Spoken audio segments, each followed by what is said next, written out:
오늘 재직 헌신 예배 또 세미나로 나아가고 있는데요. 오늘 이 자리에 참여하신 모든 분들을 환영하고 축복합니다. 우리 옆에 있는 인사하겠습니다.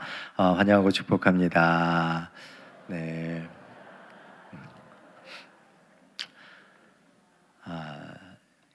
교회에서 모두가 다 중요하지만 재직이 참 중요한 역할을 하고 있습니다. 재직은 목사, 장로, 집사, 권사 등 교회의 직분을 맡아 교회 운영과 또한 봉사를 담당하는 직분자들을 총칭하는 말입니다. 특별히 교회 재직회는 교회 행정 및 재정을 총괄하고 당회와 공동의회 사이에서 실질적인 실행과 의결을 담당하는 기구가 재직회입니다. 그래서 공동의회 결정 예산, 공동의회를 통해서 모든 예산이 결정이 되어지면 그것을 집행하는 기구가 바로 재직회이고 재정 수지 및 결산 처리, 또 교회의 구제, 관리, 교회 전반의 운영과 사업 계획을 실행하고 수립하는 조직이 바로 재직들입니다. 그러니까 교회에서 재직이 없다면 사실은 교회는 운영되어질 수 없고 또 움직일 수 없다라는 것입니다. 그렇게 가능하시면 재직회가 있다 그러면 재직들은 들어오셔야 됩니다. 네, 들어오셔서 교회가 어떻게 진행되고 어떻게 예산이 지출되고 또 어떤 예산이 들어오고 진행되는지 관심을 가지셔야 합니다.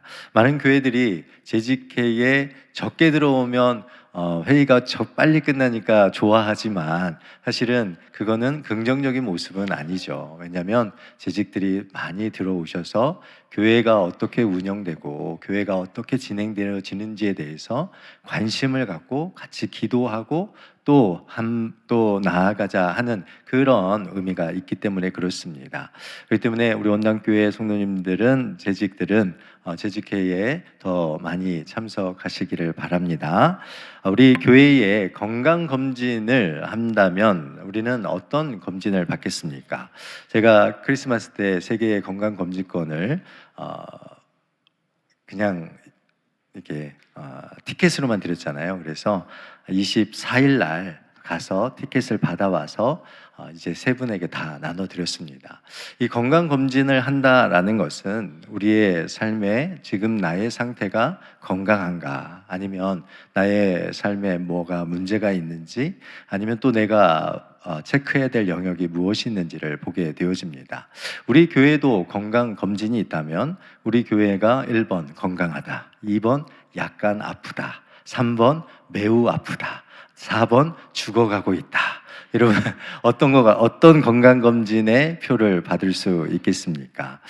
제가 이 책을 우리 권사님들, 집사님들에게 드렸는데요, 우리 장로님들에게 드렸는데 읽어보셨는지 모르겠습니다. 어떤 분이 읽어보시고 제게 이런 이야기를 하셨습니다.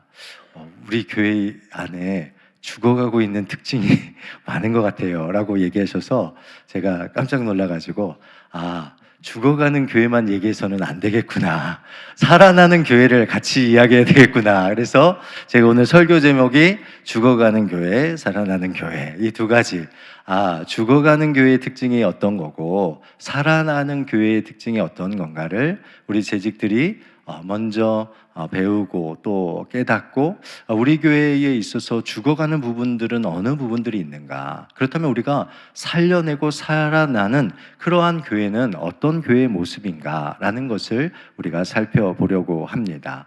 여러분, 건강검진은 정확한 진단을 위해서 하죠. 근데 많은 사람들이 건강검진 받는 거를 좋아합니까, 싫어합니까? 남자들이 병원 가는 거 좋아합니까, 싫어합니까? 싫어해요. 왜 그렇게 싫어하는지 모르겠어요. 병원 가셔야 됩니다. 우리 남자 성도님들 병원 자주 가셔야 됩니다. 네, 건강하게 사셔야죠. 같이 오래오래 믿음 안에서 신앙생활 하면서 건강하게 하셔야 됩니다. 이 건강검진을 하는 것은 우리 안에 또 우리의 삶에 무언가 문제가 있다는 것을 또 정확하게 알고 그것을 고쳐가고 때로는 수술을 해야 되는 이러한 상황 가운데 있습니다. 죽어가는 교회의 특징, 오늘은 특별히 헌신 예배지만 우리 재직들이 세미나의 개념으로 정말 죽어가는 교회는 어떤 교회들인가 라는 것을 여러분들이 알아보면 좋을 것 같습니다. 말합니다. 죽어가는 교회의 첫 번째 특징은 무엇이냐면 점진적 쇠퇴가 일어난다라는 것입니다. 화면을 보여주시면 좋겠는데요. 이 점진적 쇠퇴, 느린 쇠퇴의 무서움이 있습니다. 그 안에 살아가고 있는 자들은 몰라요. 그 안에 살아가고 있는 자들은 못 봅니다. 그래서 점점 건물이 또 생동감 있는 사역들이 줄어들고 기도가 약해지고 지역 사회와 연계성들이 쇠퇴해가는 이러한 상황 가운데 있음에도 불구하고 그 안에 있는 사람들은 모른다라는 거예요. 제가 오전에도 말씀을 드렸던 것처럼 자각 증상이 없는 것이 사실은 큰 문제예요. 그렇지 않습니까? 우리가 어디가 아픈데 그거에 대한 자각 증상이 있어서 병원을 가서 치료받으면 고침을 받잖아요. 그런데 뭐예요? 그게 그 병이 있는지도 없는지도 모른 채 그냥 시간을 보내다가 나중에 가서야 그것이 발견되어지면 그때는 참으로 어렵다라는 것이죠. 그래서 이 죽어가는 교회들의 첫 번째 특징은 점진적인 이 쇠퇴가 일어난다라는 것입니다. 점진적인 이 쇠퇴가 일어나고 이 느린 쇠퇴는 가장 심각한 형태의 쇠퇴라고 볼 수가 있습니다. 왜냐하면 급격한 변화는 우리가 금방 알 수 있지만 느린 변화는 사실은 잘 알지 못하는 모습이 있습니다. 두 번째로는 과거의 영광에 사로잡힌 교회가 죽어가는 교회의 특징임을 알 수가 있습니다. 그래서 죽어가는 교회들, 이 책에서도 이제 밝히는 거예요. 제가 이 책의 내용을 이야기하는 겁니다. 죽어가는 교회들은 어떤 변화도 거부합니다. 변화가 찾아올 때면 뭐합니까? 분노와 고집이 있게 되어지죠. 그래서 좋았던 옛날에 그 과거에 머물러 있었던, 과거 전성기에 머물러 있었던 그러한 생각으로 고정이 되어집니다. 제가 우리 원당교회 과거에 몇 명 정도까지 출석했지라는 것을 제가 다 뒤져봤어요. 도대체 과거에 우리 교회가 어느 정도까지 전성기가 되었을까라고 이제 다 조사해봤는데 말씀은 드리지 않겠습니다. 네. 말씀은 드리지 않겠습니다. 그러나 우리가 과거의 전성기에 머물러 있는 그런 모습들이 있다라는 거죠. 그래서 예배의 스타일, 또 예배 어떤 시간, 순서를 고집하는 그러한 일들, 과거가 기준이 되어지는 그런 교회들은 죽어간다라고 말합니다. 기준은 성경이 되어야 되는데 기준이 성경 하나님의 말씀이 아니라 과거에 일어났던 과거에 따르는 전통이 중심이 되어지는 교회는 죽어가는 교회의 특징이다라고 말합니다. 그래서 과거는 존중되어지만 과거에는 살지 않아야 한다라는 것을 말하고 있습니다. 또한 지역사회를 외면한다라는 것이죠. 그들만의 교회가 만들어집니다. 교회 구성원이 교회와 먼 곳으로 이사를 하게 되어집니다. 여러분 잘 보시면 좋겠는데요. 교회가 있고 교회가 오래되면 오래될수록 교회의 구성원들이 처음에는 교회에 가까이 살다가 점점 바깥으로 이사를 하게 되어집니다. 그런데 교회에 오래 다니신 분들 또 교회를 사랑하시는 분들은 교회에서 떠나 이사를 하지만 교회를 옮기지는 않으십니다. 참 감사하죠. 그래서 그 교회가 여전히 지역 안에 거하게 되어집니다. 그런데 문제는 무엇이냐면 이 자녀들이 교회에 출석하지 않게 되는 일들이 발생하게 되어지는 거죠. 그러니까 본인의 세대는 내가 이 자리에 지킴을 통하여서 교회에 출석하게 되었지만 나를 통해서 이사를 하게 되었고 그 이사를 한 자녀들이 그곳에서 성장하고 자라면서 점점 이제 그들의 신앙 스스로를 자신들이 원하는 때가 되어지면 이 이사간 원래의 교회로 나오지 않고 그들만의 교회를 찾아서 떠나는 이러한 일들이 일어나게 되어집니다. 결국 그러한 교회는 어떻게 되겠습니까? 젊은 사람들이 들어오지 않는 교회가 되어서 그 교회가 점점 죽어가고 자기들만의 요새화 되어지는 교회로 바뀐다라는 것이죠. 네 번째는 탐욕적인 예산의 사용입니다. 죽어가는 교회들은 내부 지향적인 예산을 사용합니다. 거의 이 어떤 외부적인 사항으로 이 예산이 지출되거나 외부적인 사항으로 이 예산이 나아가지 않습니다. 거의 교회를 위한, 교회 성도들을 위한 사역에 집중되어지는 교회가 죽어가는 교회의 특징이다라는 거죠. 그래서 예산이 어려워지고 삭감되면 교회 외 섬김들의 사역을 줄여나가고 선교를 줄여나가고 교회의 복음의 사역들을 줄여나가는 교회의 모습을 갖게 되어집니다. 그래서 교회 건물과 시설을 관리하는 일에만 집중하게 되어지고, 또한 교회 성도들을 돌봐야 하기 때문에 성도들을 케어하고 성도들의 어려움들을 돌볼 수 있는 그런 목회자들에게만 집중되어다 보니까 목회자들의 사례비에만 더 많은 투자가 이루어지는 교회로 바뀌게 되는 것, 이것이 죽어가는 교회의 모습이다라는 거죠. 다섯 번째는 지상 명령의 망각입니다. 지상 명령에 대한 순종이 사라지게 되어지고, 가서 제자 삼으라는 것 외 이것들이 다른 것들이 더 중요해지는 이러한 일들이 많아지게 되어집니다. 출석 숫자, 새가족 숫자, 활기찬 사역, 주변의 인정 등 부수적인 것들에 더 많은 관심을 갖게 되어지는 이러한 일들이 일어납니다. 그렇다 보니까 이제는 비슷한 신앙의 부류를 가진 사람들이 이 교회로 모여들게 되고, 그 교회 안에 뭡니까? 부흥하는 것처럼 보여지지만 때로는 그 교회는 점점점 젊은 세대들은 빠져나가고 이 교회가 노령화되어지고 고령화되어지는 그런 상황으로 바뀐다라는 거죠. 또한 여섯 번째, 취향이 이끄는 교회의 모습입니다. 언제나 나 자신을 위한 성도로 가득하게 되어지고, 나만의 음악 스타일, 예배 순서, 시간, 나를 위한 그런 모임과 프로그램만을 찾습니다. 교회의 본질이 교회의 전체의 유익을 위한 신자들의 모임이 되어버리는 그런 교회가 된다라는 것이죠. 건강한 교회는 그리스도를 닮아가는 교회여야 함에도 불구하고, 교회가 그리스도를 닮는 것이 아니라, 그리스도 중심이 아니라 나 중심, 사람 중심의 교회로 바뀐다라는 것입니다. 아홉 번째로는 목사의 잦은 교체들이 일어나는 교회가 죽어가는 교회들입니다. 목사가 성도와의 갈등의 부분들이 발생을 하게 되어지는데, 여러분, 처음 새로운 목사가 부임하고, 그리고 그 목사가 무언가를 하려고 할 때에 교인들의 변화에 그 거부감이 일어납니다. 그리고 나서는 그 목사가 그 교회에 있지 못하고 쫓겨나게 되어지고, 그 자리에 또 다른 목사가 들어오고 또 다른 이러한 패턴들이 반복되어지는 이러한 교회들이 죽어가는 교회의 모습임을 말하고 있다라는 것이죠. 그러면서 교회가 갈등을 피하기 위해서 무엇을 하게 되어집니까?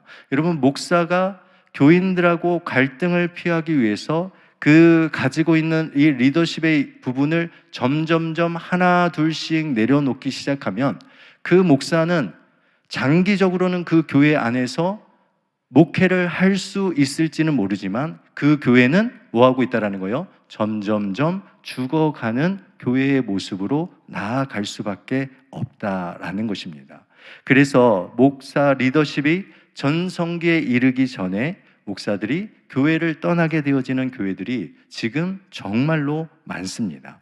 열매를 맺어야 할 시기가 있음에도 불구하고 그 시기까지 인내하지 못하고 참지 못하는 이러한 갈등의 요소를 통해서 교회가 성장하지 못하고 죽어가는 그 교회로 나아가는 곳들이 많이 있다라는 것이죠.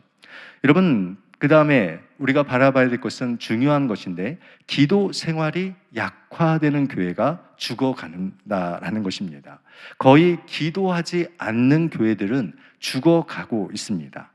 성도의 속사정을 공유하는 의미 있는 기도 모임들이 전혀 없고, 기도로 하나 되는 교회가 아니라, 기도로 연결되어지는 교회가 아니라, 기도하지 않는 이런 일들이 그들 가운데 나타납니다. 기도가 없으면 그들에게 소망이 없고 희망이 없음에도 불구하고 새벽 기도가 죽어가고 금요 기도회가 죽어가고 작은 기도 모임들이 죽어가는 교회는 죽어가는 교회의 특징의 모습임을 우리에게 말하고 있습니다. 여러분, 우리 교회가 어떤 교회인가, 정말 우리 교회가 살아나는 교회인가 라고 봤을 때, 여러분, 교회의 기도 모임을 보시면 돼요. 우리의 기도의 모임이 뜨거운가? 우리의 기도 모임이 살아나고 있는가? 새벽 기도가 살아나고 있는가? 금요 심야 기도회가 살아나고 있는가? 여기저기에서 기도 모임들이 계속해서 일어나고 있는가? 일어나지 않는 그러한 교회라면 죽어가고 있다라는 것을 알아야 합니다. 또한 사라진 비전, 교회의 목적과 사명을 잃어버리고 무엇을 해야 하는지 묻는 교인이 없다라는 것입니다. 교회는 누구를 위해 뛰는가라는 것을 생각해보고, 나를 위해서 신앙생활을 하는 것인가, 예수 그리스도를 위해서 신앙생활을 하는 것인가, 교회가 분명한 비전과 분명한 꿈과 목적을 가지고 달려나감에도 불구하고 교회가 그러한 비전들이 사라져 있다라는 것입니다. 마지막으로 여러분, 죽어가는 교회의 특징 중 하나는 무엇이냐면 교회 시설에 집착한다라는 것입니다. 선한 청지기가 아닌 교회 시설 자체에 집중하고 집착하는 경향이 나타난다라고 봅니다. 교회는 사실 공간이 여유롭지가 않습니다. 교회는 필요한 그 시간대가 거의 같은 시간대에 모이기 때문에 교회는 공간이 여유로울 수 없습니다. 그럼에도 불구하고 죽어가는 교회들은 이 교회 시설에 집착하고 있습니다. 그래서 이 죽어가는 책에 어떤 예화가 나와 있냐면, 어느 한 교회의 이야기가 나와 있는데요, 그 교회에 루디아 방이라고 있습니다. 루디아 여전도의 전혀 아닙니다. 여기에 루디아, 여기 책에 나와 있는 이름을 바꿔야 되겠네요. 괜히 또 루디아 여전도회가 또 실망할 수 있는 부분이 있는데, 아무튼 루디아 방이 있는데, 이 루디아 방은요, 이 교회에서는 최고의 장소였어요. 가장 좋은 것, 그리고 가장 예쁘게 꾸며 놓은 방이었습니다. 그러니까 다 누가 그 방에 들어가고 싶어요? 모두가 루디아 방에 들어가고 싶은 거예요. 그런데 지금 이 책에 나와 있는 교회는 현재 거미줄과 먼지로 쌓여 있는 방이 루디아 방이다라는 거예요. 왜요? 교회가 성장할 때에 이 루디아 방을 통해서 서로 의견 충돌이 있었고 다툼이 있었고, 누가 이 방을 사용할 것인가, 이 방에 집착한 그러한 일들로 인하여서 그 이야기를, 그 교회가 점점 쇠퇴하였다라고 말하며, 이 이야기를 한 사람이 이렇게 책에 쓰고 있습니다. 이 방에 집착한 것이 급격한 몰락의 시작이었던 것 같습니다. 그리고 이렇게 그가 말합니다. 교회가 죽어가는데 한낱 방 하나로 다툼을 벌이다니요 라고, 그 죽어간 그 교회를 보면서, 거미줄로 먼지로 가득 찬 그 방을 보면서 후회하게 되어지고, 그 후회는 늦은 그러한 모습입니다. 여러분 어떻습니까? 우리 교회의 모습은 어떻습니까? 죽어가는 교회의 모습에 어떤 부분을 우리가 가지고 있고, 또 우리 교회도 어떤 부분들을 우리가 바라볼 때 죽어가고 있는 교회의 특징이 있습니까? 여러분, 이 죽어가고 있는 이 교회의 이 특징들은 우리가 심각하게 우리 교회를 바로 볼 수 있어야 하고, 우리 스스로를 보는 시간이 되어야 될 줄 믿습니다. 그래서 이 죽은 교회를 부검하다라는 책을 신문집산 장로님들 그리고 우리 권사님에게 드렸는데, 다 읽으신 분은 반납하십시오. 네. 왜냐하면 우리 집사님들이 읽으실 수 있도록 우리 사무실 앞에 있는 책꽂이에 읽으신 분들은 다 반납해 주십시오. 그래서 이 죽어가는 교회의 부분이 우리 교회의 재직인 집사님들도 읽고, 우리 교회가 죽어가는 교회로서가 아니라 살아나는 교회로 전환을 이루어가는 일에 우리 모두가 함께 나아갔으면 좋겠습니다.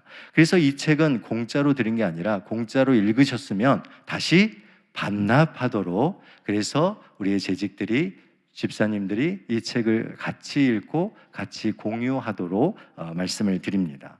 그렇다면 이 죽어가는 교회의 모습을 보며 우리에게 희망이 없습니까? 오늘 마태복음 19장 26절 말씀은 이렇게 이야기하고 있습니다. 예수께서 그들을 보시며 이르시되 사람으로는 할 수 없으나 하나님으로서는 다 하실 수 있느니라.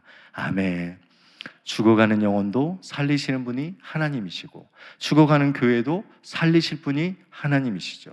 우리가 우리 교회가 지금 죽어가고 있다라고 말하는 것이 아닙니다. 우리 교회가 죽어가고 있는 것이 아니라 우리 교회는 지금 살아나고 있는 교회로서 나아가는 것, 이것이 훨씬 더 중요하다라는 것이죠.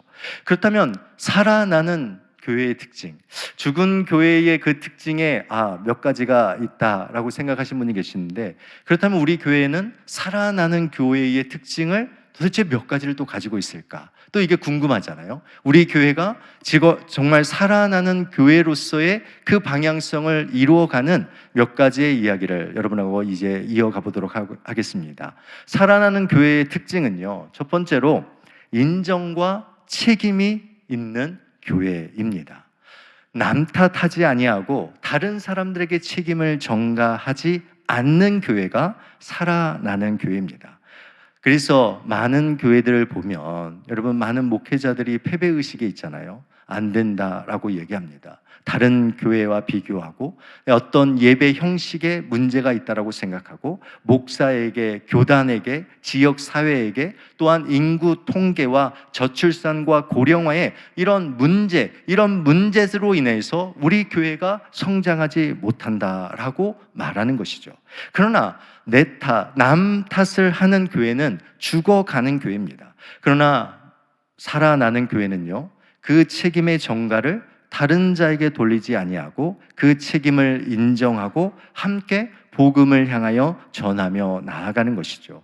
누구의 책임으로 돌리는 것이 아니라 이것이 나의 책임이다라는 거예요. 내 눈에 보이는 것은 탓하라고 하나님께서 내게 보여주신 것이 아니라 바로 나의 책임이기에 그것을 내게 보여주셨다라는 이러한 자세의 삶을 살아가는 교회, 인정과 책임, 자신에 대한 그 상태에 대한 인정과 그리고 자신의 그 사명에 대한 책임을 가지고 나아가는 교회가 살아나는 교회입니다. 두 번째, 고되고 긴 여정이다라는 것이죠. 부흥은 여러분, 급격한 부흥, 여기서 말하는 거냐면 부흥에는 마법은 없다라고 표현합니다. 이게 무엇이냐면, 목사가 바뀌면 교회가 부흥하고, 돈이 있으면 교회가 부흥하고, 음악이 좋으면 교회가 부흥하고, 장소가 좋으면 교회가 부흥하고, 교회에 시설을 투자하면 교회가 부흥한다라는 이러한 생각들을 버리라라는 거예요. 이러한 것으로 교회의 부흥이 일어나지 않는다라는 거예요. 교회를 살리실 분은 하나님이시다라는 것을 기억하고, 회복의 긴 시간, 수고와 헌신과 땀과 기도가 지속적으로 멈춰서지 않는 그 교회가 어떤 교회요? 부흥하고 성장하고 살아나는 교회다라는 것을 말하고 있습니다. 세 번째는 전통의 함정에서 벗어나야 된다라는 거죠.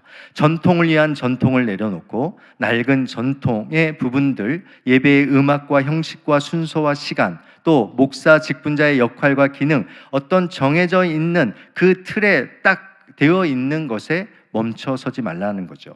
오늘 아침에 우리가 나눴던 교회, 에베소 교회가 교회를 사랑하고 교회를 위한 열심을 가졌습니다. 전통을 수호하고 교회를 지키려 했던 그들의 수고가 있었습니다. 그런데 그들 안에 무엇이 빠졌어요? 사랑이라는 것이 빠짐을 통하여서 이 에베소 교회는 촛대가 옮겨져는 그런 안타까운 일을 경험하게 되어진 거죠. 그러니까 우리 교회가 살아나기 위해서는 무엇을 해야 합니까? 전통을 고수하고, 또한 우리 성도들이 서로 교회를 더 뜨겁게 사랑하며 나아갈 때 우리에게 빠지지 말아야 될 것이 이 사랑이다라는 것입니다. 열심을 내고 계십니까? 정말 애쓰고 수고하고 계십니까? 그 안에 사랑이 있는지를 점검해야 한다라는 거죠. 그리고 우리가 또 살펴볼 것은 무엇이냐면 여기에도 있습니다. 죽어가는 교회의 특징 중에 하나가 기도가 사라지는 것이었다면, 살아나는 교회의 특징의 가장 큰 특징은 무엇입니까? 강력한 기도가 있다라는 거죠. 회복의 전 과정에 기도가 지탱하고 있다라는 것을 말하고 있고, 그렇다고 해서 온 교회가 기도하는 것이 아니라 끈질기게 기도하는 소수의 용사들이 있는 교회는 살아난다라는 거예요. 작지만 끝까지 인내하며 강력한 그 기도 모임을 이끌어내고 그곳에서 기도하는 교회는 반드시 살아난다라는 것을 이야기를 하고 있습니다. 저희 교회도 기도의 300 용사를 위하여서 기도하고 있는 이유가 여기에 있습니다. 저희 교회가 이 개인 중보 기도실을 운영하고 또한 기도하는 사람들 그리고 또 선교 중보 기도 모임 이러한 작은 기도 모임을 만들어내는 이유가 다른 것이 아니라 기도가 없는 교회는 망하기 때문에 그래요. 기도가 없는 교회는 죽어가는 교회이기 때문에 그렇습니다. 사랑하는 우리 원당의 성도 여러분, 모임마다 기도하시기를 주님의 이름으로 축원드립니다. 여러분, 여전도회, 남전도회 그 부서들 모임 때마다 먼저 기도하시고 기도하는 그 모임들이 이 원당교회 안에 많아질 때 다른 어떤 것보다 이 기도를 통하여 교회가 든든히 세워진다라는 것을 기억하셔야 합니다. 특별히 우리 재직분들, 우리 장로님, 시무집사님, 권사님들 정말 우리 집사님들도 마찬가지지만 기도의 자리에 나오셔야 합니다. 여러분, 재직이 기도의 자리에 나오지 않고 어떻게 이 직분을 감당합니까? 재직이 기도의 자리에 무릎을 꿇지 않고 어떻게 하나님의 이 사명을 감당합니까? 여러분, 우리가 재직으로서 하나님 앞에 세움을 받았다라면 여러분, 이것은 기도는 해도 되고 안 해도 되는 문제가 아닙니다. 여러분, 기도하는 재직들이 많은 교회가 부흥하는 거예요. 건강한 교회예요. 기도하는 재직, 그 사람 자체에게도 건강함이 주어지고 영적인 축복이 주어지는데 여러분, 어찌 기도의 자리에 나오지 않을 수 있겠습니까? 사랑하는 우리 원당교회 재직 여러분, 그 무엇보다도 2026년에는 계속해서 제가 말씀을 드리잖아요. 여러분의 자리를 비우셔야 돼요. 여러분의 시간을 비워내셔야 돼요. 하나님께서 일하실 자리, 하나님께서 역사하실 그 비움에 그 자리를 내어드려야죠. 내어드려야지 하나님께서 그 자리 속에서 역사하시지 않겠습니까? 내 자리에 하나님이 들어올 자리가 없는데 내 마음의 자리에 하나님이 앉아서 나의 기도를 들으시고 그 기도에 응답하실 그 시간이 우리에게 절대적으로 없는데 하나님께서 어떻게 역사하시고 하나님께서 어떻게 나의 삶을 이끌어 가시도록 바라고 나아갈 수 있겠습니까? 사랑하는 우리 재직 여러분, 더 강력한 기도의 자리로 나오셔야 되고 여러분 금요 심야 기도, 여러분 새벽 기도, 여러분 작은 기도 모임 그 자리 가운데 나오셔서 우리 하나님 앞에 기도함을 통하여서 우리 원당교회가 살아나는 교회가 되기를 간절히 원하고 축복드립니다. 여러분 또한 유독한 교인의 제거입니다. 참 조심스러운 말입니다. 그러나 이 책에 이렇게 나와 있어요. 아프지만 연합을 방해하는 독소를 제거해야 된다라는 것입니다. 유독한 교인, 모든 것을 비판적으로 판단하고 유독한, 그러니까 독소를 가진 그러한 교인들이 교회 안에는 언제나 존재한다는 거예요. 그렇다라고 해서 모든 비판자가 유독자라고 말하는 것은 아닙니다. 분명 교회의 어려움과 또 문제들, 비판하고 고쳐야 될 것들은 분명히 있습니다. 그러나 이 유독한 교인들이라고 말하는 것은 극소수로서 무조건적인 방해를 하는 자들을 말합니다. 무조건적인 분열을 촉진시키고 부정적인 행동을 지속함을 통하여서 교회를 계속해서 방해하고 하나됨을 막아서는 이러한 유독자들이 있다라는 것이죠.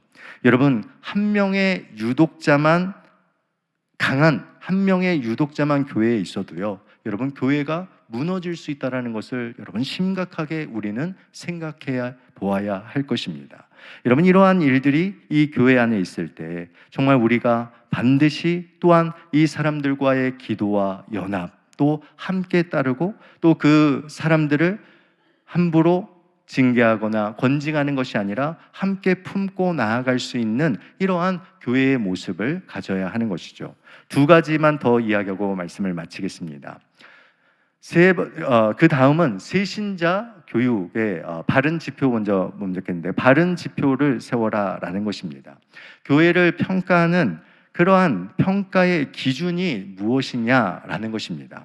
많은 교회들이 교회의 숫자를 불려서 이야기하는 경우가 상당히 많습니다. 대부분이 그렇습니다. 거의 대부분 모든 교회들 교인 몇 명 출석하십니까? 라고 하면 어떻게 해서든 불려서 그 숫자를 말하는 것이 대부분의 사람들의 모습입니다.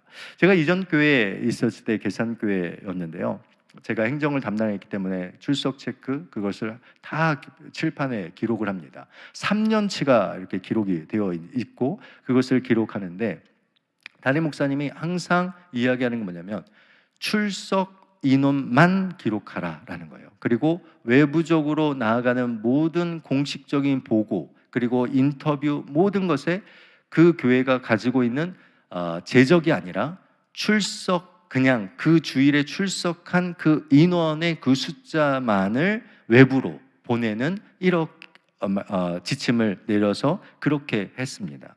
이것은 무엇이냐면 우리가 교회를 평가할 때 예전에 우리가 가졌던 그러한 숫자의 평가의 기준이 아니라 우리가 지금 현재 출석하는 그 교인의 숫자가 몇 명인지 그러면 우리가 그 다음에 무엇을 할 수 있는지에 대한 이러한 다음 단계를 그려갈 수 있다라는 것입니다. 그래서 이러한 숫자적인 의미들을 우리가 보고 또 새로운 숫자적인 의미들을 찾으셔야 돼요. 그래서 우리 원당교회 안에 입교자가 몇 명인가, 또한 세례자가 몇 명인가, 유아 세례를 받는 자가 몇 명인가, 학습자가 몇 명인가, 이것도 아주 특별한 새로운 접근의 숫자를 갖는 거죠. 왜 그렇습니까? 이 교회 안에 새로운 사람들이 와서 지금 정착하고 훈련받고 또 세례를 받고 있다는 것을 이 숫자로 알 수 있기 때문에 그렇습니다. 이러한 숫자들을 가시적으로 또 우리가 보고 평가 기준을 세워 나갈 것을 이야기를 하고 있습니다. 마지막으로 살아나는 교회에는 새신자 교육이 잘 되어 있는 교회입니다.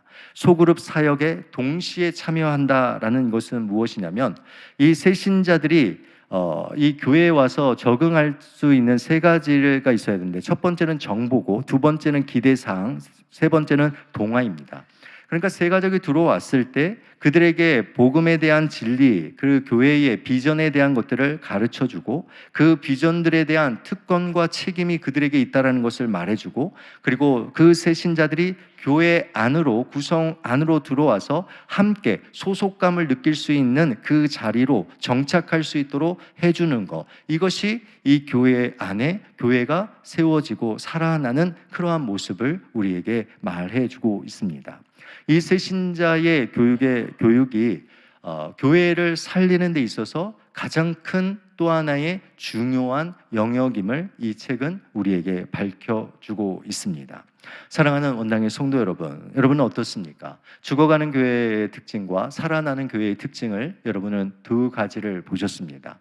아마 우리 교회가 죽어가는 교회의 특징을 가지고 있는 모습도 있습니다. 분명 그것을 부정할 수 없습니다. 우리 교회가 가지고 있는 죽어가고 있는 그 특징들이 무엇인지를 우리는 발견하고 그것을 제거하고 또한 우리가 살아나는 교회로 지금 변해가고 있는 많은 것들이 있습니다. 새 가족 그리고 또 우리 안에 새로운 지표를 가지고 나아가는 다양한 모습들도 있고 강력한 기도의 그러한 모습들로 나아가는 일들도 있고 또한 천천히 더디게 교회가 변화되어지고 또한 수고와 헌신자들이 많아지는 이러한 일들이 있고 또한 책임감을 가지고 헌신하고 있는 우리의 재직들이 있습니다.